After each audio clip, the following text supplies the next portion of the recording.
우리 하나님의 말씀은 마태복음 9장 오늘은 14절부터 26절까지 말씀입니다. 마태복음 9장 14절부터 26절까지 신약성경 13페이지입니다. 저와 여러분이 한 말씀씩 나누어서 읽으십시다. 14절. 그때에 요한의 제자들이 예수께 나와 이르되 우리와 바리새인들은 금식하는데 어찌하여 당신의 제자들은 금식하지 아니하나이까? 예수께서 그들에게 이르시되 혼인집 손님들이 신랑과 함께 있을 동안에 슬퍼할 수 있느냐? 그러나 신랑을 빼앗길 날이 이르리니 그때에는 금식할 것이니라. 생배 조각을 낡은 옷에 붙이는 자가 없나니 이는 기운 것이 그 옷을 당겨 헤어짐이 더하게 됨이요 새 포도주를 낡은 가죽 부대에 넣지 아니하나니 그렇게 하면 부대가 터져 포도주도 쏟아지고 부대도 버리게 됨이라. 새 포도주는 새 부대에 넣어야 둘이 다 보존되느니라. 예수께서 이 말씀을 하실 때에 한 관리가 와서 절하며 이르되 내 딸이 방금 죽었사오나 오셔서 그 몸에 손을 얹어 주소서. 그러면 살아나겠나이다 하니 예수께서 일어나 따라가시매 제자들도 가더니 12해 동안이나 혈류증으로 앓는 여자가 예수의 뒤로 와서 그 고독과를 만지니 이는 제 마음에 그 겉옷만 만져도 구원을 받겠다 함이라. 예수께서 돌이켜 그를 보시며 이르시되 딸아 안심하라 내 믿음이 너를 구원하였다 하시니 여자가 그 즉시 구원을 받으니라. 예수께서 그 관리의 집에 가사 피리 부는 자들과 떠드는 무리를 보시고 이르시되 물러가라 이 소녀가 죽은 것이 아니라 잔다 하시니 그들이 비웃더라. 무리를 노에 보낸 후에 예수께서 들어가사 소녀의 손을 잡으심에 일어나는지라. 함께 읽으십시다. 그 소문이 그 온 땅에 퍼지더라. 아멘. 어제 나는 영적으로 병든 자를 고치러 온 이제 영적 의사다 이렇게 말씀을 하십니다.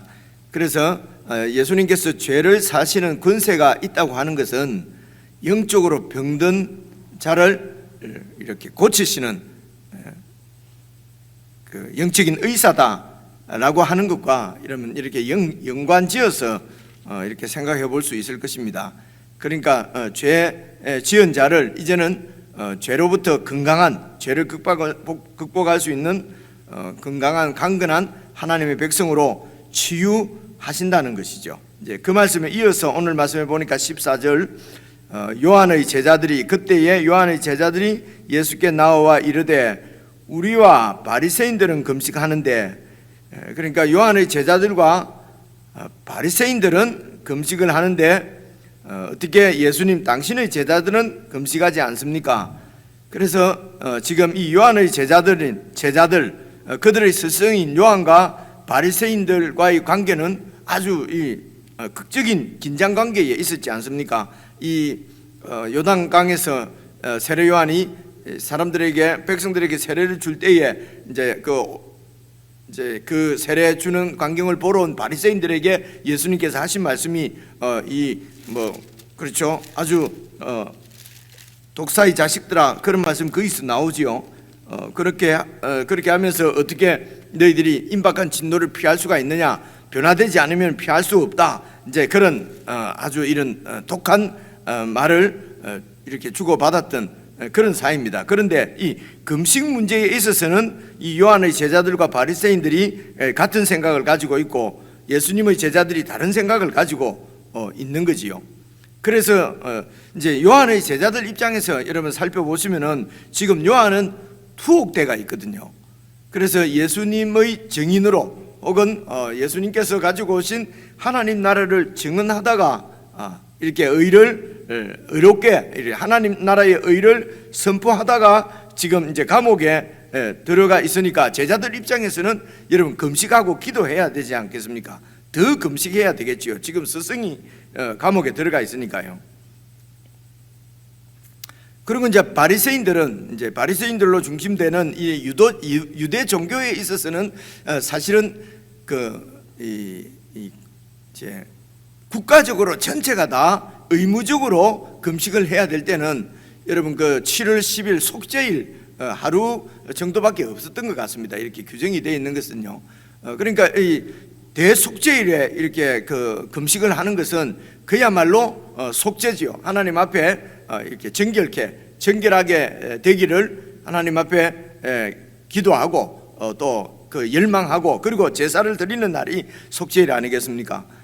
그래서 이제 국가적으로는 공동체 전체적으로는 이런 대속죄일이나 혹은 이제 국가적인 위기입니다.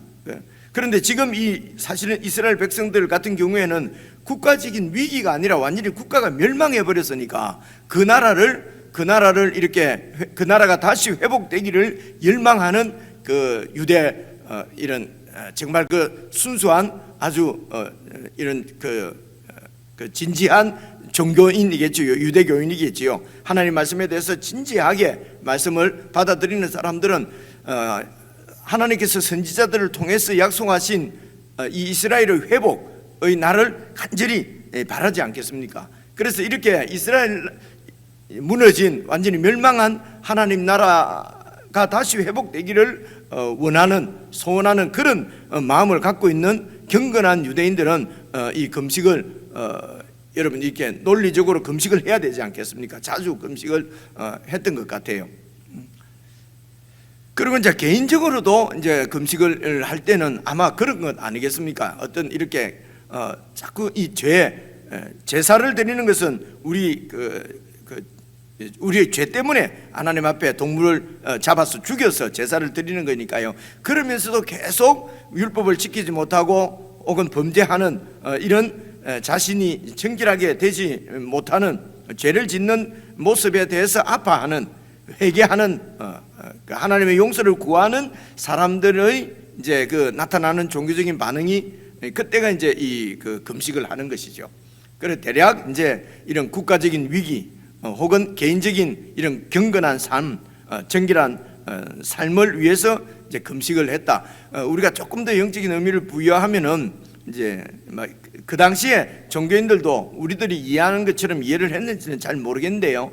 어쨌든 이 죄가 내가 강해서 하나님의 통치에 불복하고 내가 하나님이 돼서 왕이 돼서 통치하려고 하는 이런 내 중심적인 교만한 마음이 사실은 죄의 근원 아니겠습니까? 그러니까 그래서 이 교만이 바탕이 돼서 자꾸 죄를 짓는 것이니까 그래서 이제 나에게 주어지는 곡기를 끊는 것이죠. 그렇게 해서 나의 자신을 완전히 무력하게 해서 하나님 앞에 무릎을 꿇리는 죽기까지 내가 무력해지는 이제 그런 표현이 아마 이 금식으로 우리가 이해를 할 수 있을 것 같습니다. 그런데 이제 오늘 여기에서 바리새인들 이 당시 예수님 당시에 이제 바리새인들은 그 당시 여러분 6장에서도 우리가 살펴보았지만은 개인적으로 내가 정말 신앙생활을 잘 하고 있다. 그러니까 사람들로부터 세상으로부터 눈에 보이는 사람들로부터 의롭다고 인정받는 이런 경건한 종교 활동이 세 가지가 이제 자선 그러니까 구제하는 것 그리고 기도하는 것, 금식하는 것 이 세 가지였다고 합니다. 그래서 예수님께서도 6장에서 말씀하실 때 이 가장 기본적인 그리고 자기의 경건을 이렇게 나타낼 수 있는 하나님 앞에 보여낼 수 있는 이런 종교적인 활동에 대해서 이제 예수님이 가르침을 주시는 것이지요. 그것이 이제 금식하는 것과 구제하는 것과 기도하는 것과 금식하는 것인데요. 이제 그런 기본적인 신앙생활을 종교 활동을 이제 어떤 마음으로 해야 될 것인가 하는 것이 이제 6장에서 나왔지 않습니까? 그것이 사람들에게 보이려고 그 의를 행해서는 안 된다고 하는 것이 예수님의 교훈이었습니다. 사람에게 보이려고 하는 것이 아니라 하나님 앞에서 내가 이 경건한 삶을 살아야 하나님의 의가 우리를 통해서 드러나는 것이지, 그렇지 않고 사람에게 보이려고 하면은 내 의가 드러나는 것이죠. 그래서 내 자랑이 되고 내 영광이 되고 이제 그렇게 되는 것인데, 그래서 예수님 당시에는 이 경건한 종교인들은 아예 이 금식을 일주일에 뭐 월요일과 목요일인가요? 일주일에 2번씩을 그냥 금식하는 날로 정해놓고, 이렇게 좀 예수 잘 믿는다, 막 좋은 크리스찬이다, 우리로 치면요 좋은 기독교인이다 싶으면은 꼭 이렇게 정해놓고 월요일 목요일은 계속 이렇게 금식을 하는 것이 그 당시 이제 관습이었다고 합니다. 그러니까 그때 내가 좀 좋은 그리스도인으로 인정받고, 나도 그렇게 나는 좋은 유대교인이다, 좋은 종교인이다, 경건한 이런 그러니까 의로운, 하나님 앞에 의로운 사람이다 라는 인식을 본인이 가지려고 하면은 이제 이런 월요일 목요일 있는 정기 금식은 기본적으로 참여를 해야 되는 것이죠. 이제 이런 상황들입니다. 그래서 이렇게 금식하는 것이 자신의 의를 드러내는, 그러니까 경건한 신앙생활을 위해서는 이제 꼭 필요한 것이라고 생각하고, 이제 많은 경건한 종교인들이 그렇게 금식을 했다는 것입니다. 그런데 이제 예수님께서 내 스승께서 이렇게 증거할 만한 그런 분이라고 하면은 마땅히 더 경건하고 더 거룩하고 더 깨끗한 하고 이런 경건한 금식을 해야 되는데, 바리새인들, 우리 스승께서 이렇게 꾸짖은 신앙생활이, 그러니까 신앙이 시원찮다고 꾸짖으신 것 아니겠습니까? 이제 요한이 말입니다. 제자들이 볼 때는. 그래서 회개하지 않으면은 이미 도끼가 나무 뿌리에 놓였으니 돌이키지 않으면은 이렇게 심판에 버릴 것이다. 하나님께서 그렇게 꾸중하신 바리새인들은 경건하게 금식을 하는데, 예수님의 제자들은 금식을 하지 않는다 말입니다. 얼마나 혼돈스럽겠습니까? 조금 이런, 지금 저희 교회 같은 데서는 이런 적용을 말씀드리기도 도리어 이제, 그래서 늘 우리 사람들은 이렇게 예수님께서 말씀하신 하나님 나라의 그 정도를 쭉 가기보다도 우리 사람들은 자꾸 약하다고 하는 것이 이런 것 같습니다. 우측이든 좌측이든 자꾸 이렇게 치우치는 것 같습니다. 그러니까 예를 들면요, 수요일 예배, 그죠? 금요일 철야 예배, 그러니까 적어도 수요일 예배, 금요일 예배 안 나오면은 예수 잘 믿는다고 인정해 주기가 참 어렵죠. 지금 우리도 그렇지 않습니까? 그죠? 그리고 새벽 기도 정도 안 나오면은 그 장난하고 할 수 있을까요? 이제 이런 생각을 우리가 갖고 있단 말입니다. 그죠?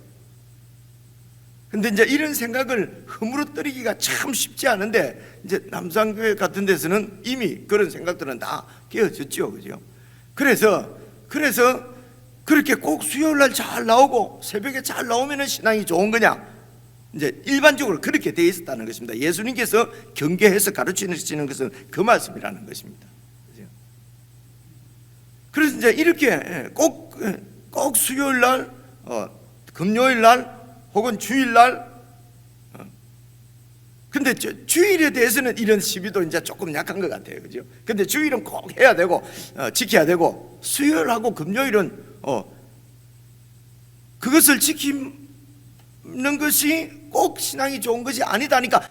그래? 그럼 안 가도 돼. 이제 이렇게 되어버린 것이 저희들 같은 경우는 막 그냥 그렇게 된 것이 아닐까, 이런 느낌이 들 정도로 다들 그렇게 생각을 하고요. 그래서 계속 이제 수요일도 안 빠지고 가고, 토요일도 금요일도, 우리는 금요일도 안 하지만요, 새벽에도 안 빠지고 가고, 주일도 꼭 이렇게 안 빠지고 가면은 아직까지 자유를 못 누리고 있어? 이제 이런 그렇게 의아하게, 남산교회 맞아? 왜 그렇게 자유를 못 누리고 있어? 아니 뭐 바쁜 일이 있으면은 그냥 일부터 봐야지, 왜 꼭 교회를 가야 돼? 이제 이런 사고들, 생각들이 우리 이제 바탕에 깔려 있는 것을, 이제 저에게도 있는 것을 발견하게 되고, 물론요. 그리고 이제 교회에서 이제 그런 것들을 발견하면서 마음이 깜짝깜짝 놀랄 정도로, 그래도 그것보다도 더 더 사실은 좀 고치기 쉬운 것은 그렇게 내 신앙이 정말 경건하고 좋은 하나님 앞에 인정받는 신앙이라고 하는 것이 수요일날 안 빠지고 오고 주일날 안 빠지고 오고 뭐 새벽에 그게 더해서 새벽에도 안 빠지고 가고 하면은 내 신앙이 좋은 것처럼 만약에 우리가 그런 생각을 갖는다면은 어쩌면은 꼭 가야 돼, 안 가도 되지 하는 것보다도 더 어쩌면은 이런 그 고착된 이런 그 깨기 힘든 그런 것 아닐까 이제 이런 생각도 들기는 합니다. 어쨌든 말씀을 드리려고 하는 것은 이제 계속해서 읽어보시면요 15절 말씀을 읽고 제가 정리해서 이쪽 부분은 좀 말씀을 드려야 될 것 같은데요. 예수께서 그들에게 이르시되 혼인집 손님들이 신랑과 함께 있을 동안에 슬퍼할 수 있느냐? 그러나 신랑을 빼앗길 날이 이르리니 그때는 금식할 것이니라. 그러니까 지금 하나님 나라인 자기의 나라가 완전히 멸망당해 버렸단 말입니다.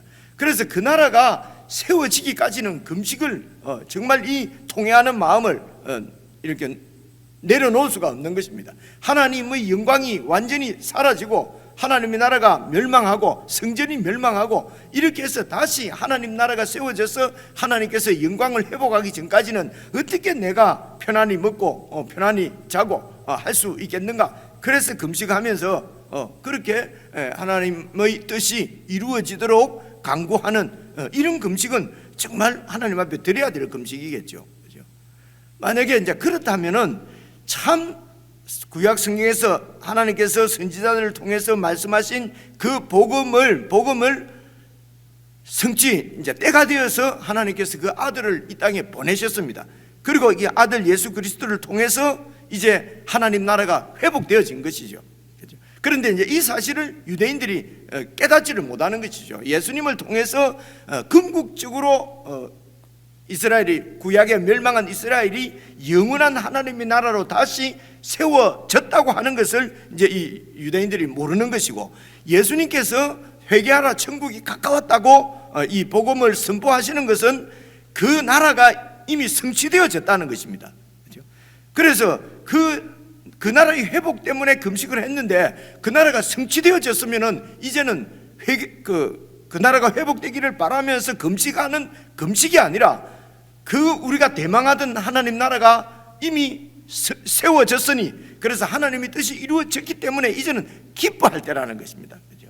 기뻐하고 그 나라의 왕으로 오신 예수님과 함께 잔치를, 하나님이 우리를 긍휼히 여기셔서 우리를 다시 회복시켜 주신 그 하나님의 은혜와 긍휼에 대해서 기뻐하고 감사하며 그 잔치를 벌리는, 그래서 여러분 그 바로 앞에 읽은 지금 마태의 집에서 많은 죄인들이 모여서 예수님과 함께 식사를 한다는 말은 그 잔치, 구약에서 예언한 천국 잔치가 이제 앞으로 있을 것을 이미 땡겨와서 예수님과 죄인들이 막 식사를 하는 것이죠.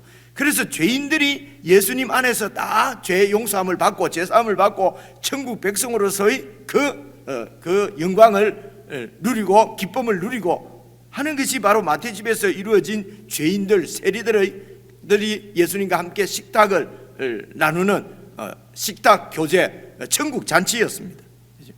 그래서 지금 예수님께서 말씀하시는 것은 금식할 필요가 있다 없다 이런 얘기를 하는 것이 말씀을 하시는 것이 아니고요. 그래 이런 말씀을 가지고 그죠? 그래서 꼭 새벽기도 나와야 된다, 수요일 예배 안 나와도 된다, 주일 예배 빠질 수 있으면 빠져야 된다, 절대로 빠지면 안 된다 이런 얘기를 하는 것이 아니고요.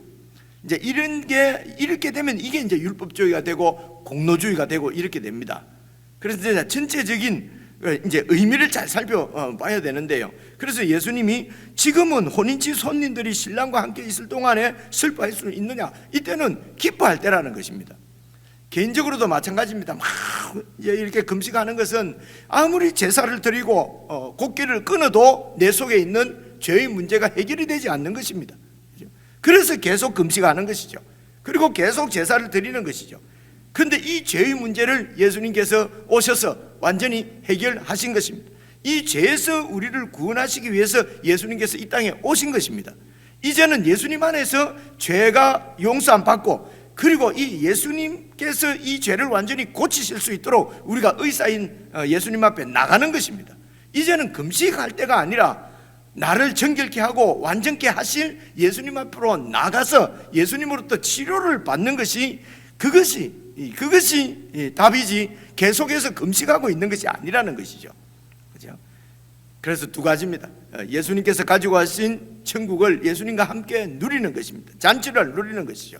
그리고 내 이런 연약함, 내 죄는 예수님께 나와서 죄 사하시는 권능을 갖고 계신 영혼의 의사이신 그분께 나를 맡겨서 치료를 받아서 이제는 예수님 안에서 정결한 하나님의 백성, 의인이 되는 것이, 그것이 이제 예수님을 믿는 것이죠.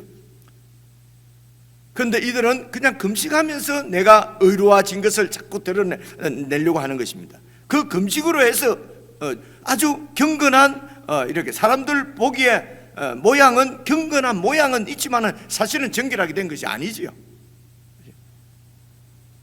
그래서 우리가 예수님 앞에 와서 예수님으로부터 치유받아서 더 양육을 받아서 더 정결하고 깨끗하고 경건한 사람이 되려고, 그렇게 해서 하나님께서 원하시는 그런 하나님의 자녀가 되는 것에 초점이 있는 것이 아니라 그저 내가 이런 종교적인 활동을 정기적으로 규칙적으로 이렇게 금식하고, 여러분 금식 이런 것이 제일 종교적인 것을, 종교성을 드러낼 수 있는 가장 좋은 것이 금식 이런 거거든요. 그래서 많은 사람들이 이렇게 이제 금식을 하는 것이죠. 그래서 한 2, 3일 금식해서 하나님 앞 정말 하나님으로부터 음성을 듣고 문제가 해결되면은 2, 3일 금식, 이제 예를 들어서 말합니다. 2, 3일 금식하다가 끝내고 이제는 정말 하나님 감사합니다. 하나님과 함께 동행하고 이런 하나님이 주신 이런 천국의 복을 누리는 것이, 그것이 여러분 합당한 것이지요. 그런데 한 3일 금식하고 딱 문제가 해결된데도 나는 40일 끝까지 해야 된다, 막 끝까지 40일 하고, 예수님이 40일 해서 나는 41일 하고 이제 이거는 아니죠, 그죠? 사람들이 볼 때는 아주 경건해 보이고, 그리고 나도 그 사람 40일 금식기도 했대 이러면은 아주 종교적으로 이렇게 이 추앙을 받고, 혹은 뭐 그런다고 추앙할지는 모르겠습니다만 어쨌든 인정을 받을 수는 있지만은 사실은 하나님 앞에서는 참 의미 없는 일 아닐까요? 그죠? 내가 이렇게 함으로써 사람들 눈에 이렇게, 그리고 나까지도 나는 좀 괜찮은 그리스도인이다, 괜찮은 신앙이다 라고 하는 것을 인정받는 것이 내 어떤 이런 마음에도 없는, 그죠? 혹은 인정받으려고 이런 공로사상, 그죠? 이렇게 해서 하는 것은 하나님 앞에 조금만 더 실제적인, 조금만 더 구체적인 말씀을 들어보면요, 사실은 사람 눈을 의식해서 헌금하는 이런 그 헌금을 하나님께서 받으시겠습니까? 그죠? 이제 우리가 이렇게 그래도 뭐 하나님이 안 받겠나? 글쎄, 하나님이 제 생각에는 뭐 사람 눈을 의식해서, 그죠? 그렇게 해서 내 어떤 의로움을 드러내려고 이렇게 헌금을 하는 것은 하나님이 안 받으실 것 같아요. 왜냐하면 마태복음 6장에 보니까요, 사람들에게 의를 보이려고 의를 행치 않도록 조심해라. 만약에 그렇게 하면은 이미 하늘에서 네 상은 없다. 하늘의 상이 구원이거든요. 예수님이 그렇게 말씀을 하셨기 때문에 이제 헌금을 가지고도 사람들 보는 것 때문에 이렇게 헌금을 하는 것은 하나님은 받지 않지만은, 그러나 교회는 그 헌금 가지고 잘 사용합니다. 그죠? 왜냐하면 교회는 알 수가 없어요. 사람들은 하나님 앞에 내는 것인지 이렇게 사람들한테 인정받으려고 내는 건지 어떻게 압니까? 그죠? 이런 이제 선교사님들이나 이런 분들, 그리고 또 보통 교회에서는 이 목회자들이, 이제 성도들이 이래저래 주는 이런 그 후원금을 가지고 쓰기도 하거든요. 그런 후원금들도 선교사님들이나 이제 간혹 이제 우리 같은 사람에게도 막 가끔씩 이렇게 돈을 주시면은 잘 씁니다. 잘 쓰는데 뭐 이게 어떤 마음으로 어떻게 주시는지 모르니까 뭐 잘 쓰는데, 그러나 하나님이 아니라 사람을 의식하고 드리는 헌금은 하나님이 받지 않을 것입니다. 그래서 성도님들이 조심해야 될 것은, 이게 하나님 앞에 딱 드린 것이 아니면은 사람 눈에 보이도록 이렇게 해갖고 드린 것은, 그것은 사람은 좋고 막 교회는 막 그런 재정적으로 어려움 없이 돌아갈지 몰라도 하나님하고는 관계없다. 하나님은 안 받으신다. 잘 생각하시고 헌금을 드려야 됩니다. 그죠? 하나님이 안 받으실 돈을 뭐 헌금 강요를 하는 교회도 나쁘고 그런 목회자도 나쁘고요. 그죠?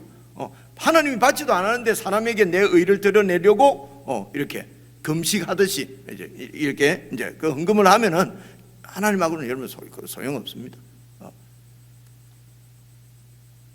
그래서 저희 교회가 그냥 행하고 있는 것처럼 이것이 뭐 무슨 성경적이다, 완벽하다, 100% 이런 뜻이 아니라 하여튼 그 이름을 쓰지 않고 이렇게 하면은 어쨌든 내가 드리는 헌금은 사람 보고 드리는 것이 아니고 하나님께 드릴 것 아니겠습니까? 그래서 제 생활은 교회 운영은 하나님께서 주실 것이고 이 땅에 세웠으니까요. 그리고 이제 저희 교회가 원하는 것은 성도님들이 정말 하나님께 드릴 것을 드리고 하나님 앞에서 이렇게 하나님의 뜻을 이루어 드리는 그런 신실한 성도 하나님의 사람으로 세워지기를 참으로 바라는 열망하는 마음으로 이렇게 기명하지 않고 무기명으로 하나님 앞에 헌금을 드린다고 그렇게 생각을 합니다. 여러 가지로 적용을 해볼 수가 있겠지요. 이렇게 지금이 오늘 이 말씀에서는 지금은 금식할 때가 아니고 이렇게 신랑과 함께 새 나라를 기뻐할 때고 나를 완전히 새롭게 해주시는 예수님 안에 와서 치료를 받을 때다. 그렇죠? 금식할 때가 아니다. 근데 좀 있으면은 금식할 때가 오나니 신랑이 뺏길 날이 있을 것이다. 이 말은 또 이제 십자가를 지금 얘기하는 것이죠. 그래서 오늘 우리도 이 땅에서 그래서 천국을 살아가는 우리들은 두 가지가 양면이 같이 있는 것이죠. 예수님과 함께 우리에게 주신 천국을 기쁨으로 누리는 믿음, 그죠? 그리고 이제 이 땅에 있는 동안은 또 그러면서도 이 우리를 사로잡고 있는 죄의 권세에 혹 우리가 이렇게 빠져나오지 못하고 계속해서 죄에 붙잡혀 있고 그런 우리가 지체들을 보고 그런 하나님의 나라를 보면서 그런 조국 교회를 보면서 우리가 애통하면서 금식하면서 기도하는 것은 같이 필요한 것이죠. 그런데 그 금식이 그냥 내 종교적인 의로움을 드러내고 좀 마음이 살랑한데 그럼 금식이나 한번 해볼까? 뭐 예를 들어 이런 거 그런 것은 그냥 안 하는 것보다는 나을 수 있을지는 모르겠습니다. 그러나 그것이 내가 하나님 앞에 깨끗해졌고 어려워졌고 하는 것을 인정받는 것으로 하면 착각이 된다 말입니다. 그런 경건한 종교적인 활동이 하나님 앞에 착각을 갖게 만들기 때문에 착각을 가지면은 여러분 치유가 안 일어나잖아요. 답이 안 나오잖아요. 그죠? 이제 이런 부분들을 잘 좀 생각하시도록 그렇게 하지 않으면 16절 17절에는 이렇게 이런 얘기입니다. 이제 옷이 헤어졌기 때문에 이제 그 헤어진 데를 이제 생배 조각을 붙여서 기워 놓으면은 나중에 이렇게 세탁을 하거나 하면은 생배는 확 줄어드니까요. 그러면은 옷이 완전히 막 찢어져서 못 쓰게 된다는 것이죠. 그죠? 그래서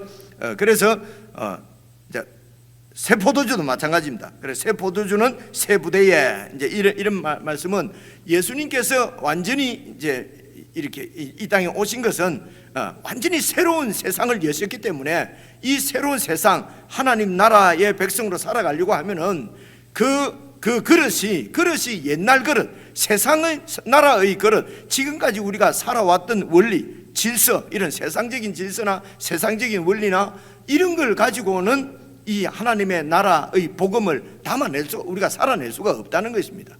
그래서 지금 옛날 유대교회에 있을 때의 그런 생각을 가지고 예수님 나라를 받아서 살려고 하면은 이는 되지를 않는다는 것입니다. 그러니까 완전히 새로운 사고의 틀을 가져야 되는데 그것이 바로 예수님께서 하시는 말씀입니다. 그래서 말씀을 잘 배워야 된다는 것입니다. 안 그러면은 옛날 그 그릇, 옛날 부대, 그리고 옛날 헌옷을 입고 거기에 예수님 복음을 이런 새 나라를 자꾸 붙이려고 하면은 이것도 저것도 되지 않고 그거는 다 깨어져 버린다는 것입니다. 그죠? 그래서 지금까지 내가 전통적으로 내려오던 어떤 이런 그냥 별 생각 없이 그냥 쭉 막 이렇게 하는 것이 의롭다 하면서 쭉 가지고 있던 이런 모든 생각들을 먼저 막 깨버린다 그건 아니고요. 새로운 나라의 예수님의 가르침을 잘 배워서 자꾸 받아들이면 옛날에 있던 이런 사고들이 없어지고 물러갑니다. 그렇지 않고 지금 이것을 막 이렇게 바꾸려고 하면은요, 새 것에 대한 인식이 내가 잘 없기 때문에요. 이게 고쳐지지가 않거든요. 그래서 옛 것을 없애는 것보다도 우리에게 주어진 새 것을 매일매일 잘 이렇게 받아서 우리가 이제 이런 천국의 틀, 사고든지 우리 생활 패턴이든지 무슨 이런 방향이든지 이런 모든 것이 예수님께서 주시는 새 나라로 딱 이렇게 세워지기 위해서는 대표적인 것이 이제 예수님의 산상보훈 5장 6장에 나오는 예수님의 가르침이지요. 이런 예수님의 가르침을 주의 깊게 정말 여러 번 반복해서 잘 받아들이지 않으면은 이게 지금 새 부대가 마련되지 않으면은 새 포도주를 담을 수 없는 것은 이런 이제 자명한 사실이지요. 이제 그런 말씀을 하시기 때문에 그래서 예수님께서 이 땅에 오셔서 하신 사역이 가르치시고 선포하시고 치유하시는 이런 새 사역을 가지고 결국은 우리를 하나님의 좋은 백성으로 세워서 하나님의 나라가 이 땅에 임한 하나님 나라가 더 강력한 그런 파워를 발휘하게 되는 그런 나라로 세워지는 것이지요. 그럼 이제 18절부터 26절까지도 다 연결되는 말씀입니다. 그래서 이 새 나라의 이런 이제 틀을 지금 이 유대교의 그 부대와 예수님께서 말씀하시는 부대가 완전히 다릅니다. 다른 것이 예를 들면은 지금 딸이 죽었습니다. 지금 죽었으면 끝이지요, 그죠? 그런데 예수님이 오시면은 새로운 생명이 시작될 거라고 믿는 거지요. 새 생명을 이 땅에 주시는 분입니다. 그래서 새 나라를 하나님 나라를 세웠다는 것은 새로운 이런 시대를 여셨고 새 생명을 주셨다는 것이죠. 그리고 20절에 12해 동안 혈루증으로 앓는 여자, 이 혈루증은 이제 구약 율법에 의하면은 이게 지금 다른 사람에게 전염을 시킬 수 있기 때문에 완전히 격리되어야 되는 앞에 나병과 똑같은 그런 정도의 병이거든요, 이 혈루증이. 그래서 사람과 접촉을 하면 안 됩니다. 그러니까 접촉하면은 이제 지금 우리를 치면은 감염병적으로도 감염될 수도 있지만은 제2적으로 그러니까 율법적으로 이렇게 다른 사람에게 접촉이 되면은 내 부정이 이렇게 흘러가기 때문에 공동체와 격리돼 있어야 됩니다, 이 여인이요. 그런데 이 여인이 예수님을 따르는 수많은 사람들 속으로 들어왔거든요. 율법적으로 보면은 진짜 돌 맞아 죽을 일입니다. 자기만 혈루증 걸려 죽으면 되지. 많은 사람들을 공동체를 지금 오염시키는 거거든요. 그런데 이런 틀이 완전히 다르단 말이에요. 율법적으로 보면은 절대로 있어서는 안 되는 거예요. 이 여인처럼 이렇게 하면 안 되는 거예요. 이거는 의로울 수도 없고 이렇게 하면은 이 나쁜 사람이거든요. 그런데 이제 그래서 예수님을 만지면은 율법적으로는 예수님도 부정해지는 거예요. 그런데 이 여인은 내가 예수님을 만지면은 예수님의 깨끗함이 정결함이 나에게로 와서 내가 깨끗하게 될 것이라고 하는 믿음을, 예수님에 대해서 그런 믿음을 갖고 있는 거예요. 그래서 예수님은 보통 사람이 아니고 나를 깨끗하게 해주실 분으로 믿는 거지요. 그리고 이 관리는 죽은 내 딸을 살려 생명을 다시 주실 분이라고 믿는 거지요. 이렇게 예수님이 생명이시고 전부이시고 모든 것입니다. 이 예수님 안에서 사고의 틀이 다시 짜여지는 것입니다. 내 생활의 질서가 새로 세워져야 되는 것이죠. 그러니까 세상에 이때까지 살던 것하고는 다르게 살 수밖에 없는 것이죠. 이게 새 부대라는 것이죠. 이게 바로 긍휼을 내가 원하고 제사를 원치 않는다고 하는 어제 말씀, 그 뜻이 무엇인지도 혼자서 그 뜻이 무엇인지 생각해보라. 혼자서 생각하는 것이 아니고 말씀을 쭉 읽어가시면은 예수님께서 말씀하시는 그런 하나님의 뜻을, 제사를 원치 않고 긍휼을 원한다고 하는 뜻도 알게 되고 이제 알게 되는 것입니다.